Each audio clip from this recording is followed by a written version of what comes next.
ഭയം ഭയം എല്ലാവർക്കുമുണ്ട്. അത് മൃഗമായാലും പക്ഷികളായാലും മനുഷ്യരായാലും. വാസ്തവത്തിൽ ഭയത്തെയും കൂടെ കൂട്ടിയാണ് മനുഷ്യർ ജന്മമെടുക്കുന്നത്. പിന്നെ ഈ ഭയത്തെ ഭയപ്പെടുന്നത് എന്തിനാണ്?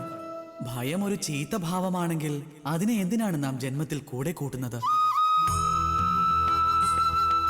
വാസ്തവത്തിൽ ഭയം നമ്മെ മുൻപോട്ട് സഞ്ചരിക്കുവാൻ പ്രേരിപ്പിക്കുകയാണ്. ഇപ്പോൾ നോക്കൂ, ജീവൻ നഷ്ടപ്പെടുമെന്ന ഭയം നിങ്ങളെ ജീവിതം സുരക്ഷിതമാക്കാൻ പ്രേരിപ്പിക്കുന്നതാണ്. അപമാനത്തിന്റെ ഭയം സദാചാരം പാലിക്കുവാൻ പ്രേരിപ്പിക്കുന്നു. പ്രിയപ്പെട്ടവരെ നഷ്ടപ്പെടുമെന്ന ഭയം അവരോടുള്ള കർത്തവ്യം പാലിക്കുവാൻ പ്രേരിപ്പിക്കുന്നു. പക്ഷേ ഈ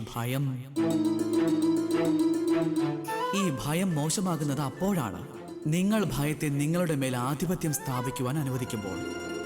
ഒരല്പം പരിശ്രമിക്കുകയാണെങ്കിൽ ഇപ്രകാരമുള്ള ഈ ഭയത്തെ ഉപയോഗിക്കുവാനും സാധിക്കും.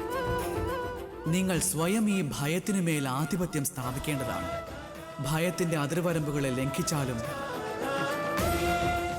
സ്വന്തം ആത്മാവിനെ ഉപേക്ഷിച്ച് മറ്റുള്ളവരുടെ പക്ഷം ചേരേണ്ട അവസ്ഥയുണ്ടാകരുത്. പിന്നെ ഓർമ്മിച്ചുകൊള്ളൂ,